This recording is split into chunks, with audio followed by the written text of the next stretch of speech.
अब हम बात कर लेते हैं इंटरनल फैक्टर्स के बारे में कि यहाँ पे लिखा हुआ है another way of looking at a new English is to consider the status of its norms and the extent to which its innovative uses of language are accepted despite the differences from the native English form.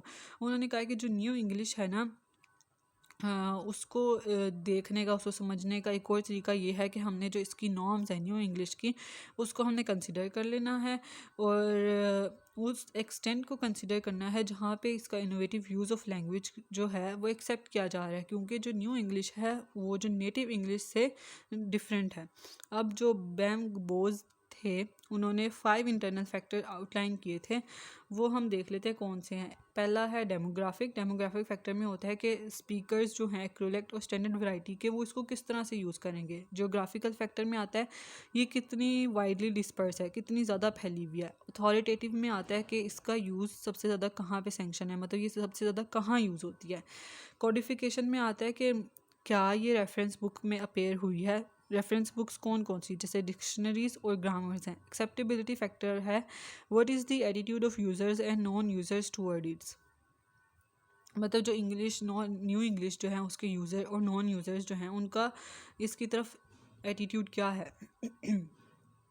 Sorry, Bamgbose point out that of these 5 codification और acceptability most crucial हैं, क्योंकि इनके बगैर कोई भी innovation जो है वो रिगार्ड की जाएगी as an error rather than as a legitimate form characteristic of a particular new English variety. अब इंग्लिश जो है वो इनिशियली कौन लोग बोलते थे, अफ्रीका और एशिया के लोग बोलते थे, और वो भी नेटिव इंग्लिश स्पीकर कॉलोनाइजर्स थे ब्रिटेन और नॉर्थ अमेरिका के।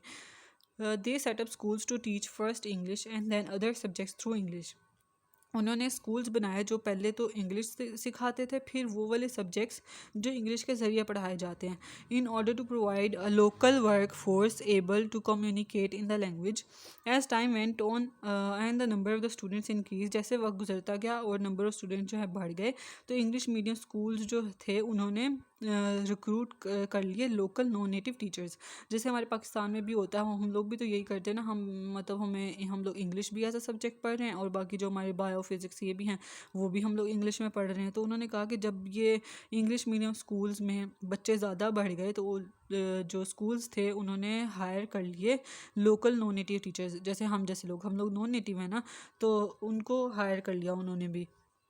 मतलब नॉन नेटिव वो के जिनकी एक तो इंग्लिश नेटिव लैंग्वेज नहीं है और जिन्होंने English as a second language सीखी थी, वो टीचर्स उन्होंने रिक्रूट कर लिए। अब their English was inevitably different from that of their own native speaker teachers. अब जो उस कंट्री के नेटिव स्पीकर इंग्लिश टीचर्स थे उनसे जो नॉन नेटिव टीचर थे लोकल, उनकी तो ज़ाहिर है इंग्लिश डिफरेंट थी। And the differences Guru still more marked among the children who were taught by non native speakers. अब वो चीज़ जो है ना उन स्टूडेंट्स में भी आई जो लोकल नॉन नेटिव टीचर से पढ़े हुए थे, जिन्होंने इंग्लिश उनसे पढ़ी थी, उनका मतलब समझो डिफरेंट एक्सेंट हो गया, और जिन्होंने नेटिव से पढ़ी उनका डिफरेंट एक्सेंट था। Students were thus exposed to the language for several years, during which time they used it for an ever increasing number of functions. In this way, new Englishes जो है वो varieties में evolve हुई, which served a wide or even full range of purpose and at the same time developed their own character. कि new इंग्लिशेस जो है अब varieties में डेवलप हो गई, जिन्होंने फुल रेंज ऑफ पर्पस जो है सर्व किया सेम टाइम में, और उन्होंने अपना एक करैक्टर डेवलप कर लिया था।